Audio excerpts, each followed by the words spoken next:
বেদব্যাসের জন্ম।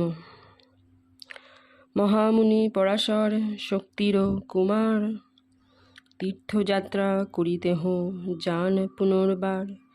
আচম্বিতে পরাশর আইল সে পথে, কৈবর্ত কুমারী কন্যা দেখিল নৌকাতে।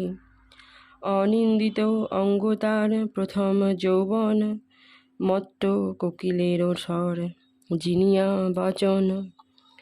তাহার লাবণ্য দেখি মোহ গেলা মুনি, জিজ্ঞাসিল কন্যে তুমি কাহারো নন্দিনী।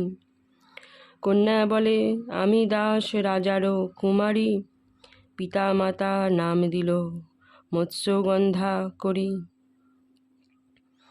মুনি বলে কন্যে তুমি জগত মোহিনী, আমারে ভজহ আমি পরাশর মুনি। এত শুনি কন্যা বলে জুড়ি দুই কর, কন্যা জাতি কভু নাহি আমি নাহি সত্যন্তর। সহজে কৈবর্ত কন্যা হই নিচ জাতি, অঙ্গেতে দুর্গন্ধ মোর দেখো মহামতি। দুর্গন্ধে নিকটে না আসে কোনো জনে, আমারে পরশ মুনি করিবা কেমনে। তাহাতে কুমারী আমি বিবাহ না হয়, কি মতে ভজিব আজ্ঞা করো মহাশয়। এত শুনি হাসিয়া বলেন পরাশর, আমি বর দিব কন্যা নাহি তোর ডর। মৎস্যের দুর্গন্ধ আছে তোর কলেবরে, পদ্মগন্ধ হইবেক আমার এই বরে। অনুর আছোহ তুমি প্রথম যৌবনে, সদা এই রূপে থাকো আমারও বচনে। বলিলা তোমার জন্ম কৈবর্তের ঘরে, মহারাজ বিবাহ করিবে মোর বরে। এতেক বচন যদি সে মুনি বলিল, পূর্বগন্ধ ত্যাজি কন্যা পদ্মগন্ধা হইল। অত্যন্ত সুন্দরী হইল মুনিরাজ বরে, আপনা নেহারে কন্যা হরিষ অন্তরে।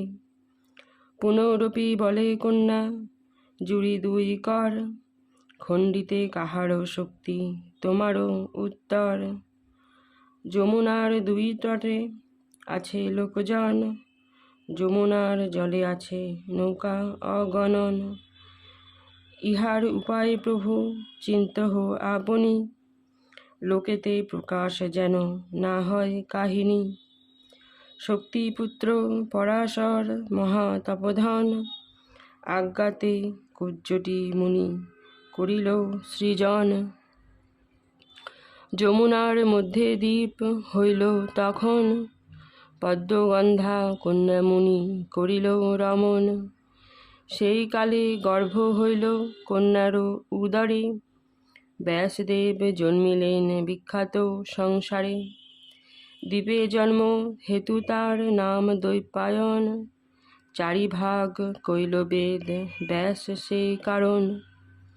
জন্মমাত্র জননীরে বলেন বচন, আজ্ঞা করো মাতা আমি যাব তপোধন। যখন তোমার কিছু হবে প্রয়োজন, আসিব তোমার ঠাঁই করিলে শরণ। জননীর আজ্ঞা পেয়ে ব্যাস তপোধন, তপস্যা কারণে বনে করিলা গমন। মহাভারতের কথা অমৃত সমান, কাশীরাম দাস কহে শোনে পুণ্যবান।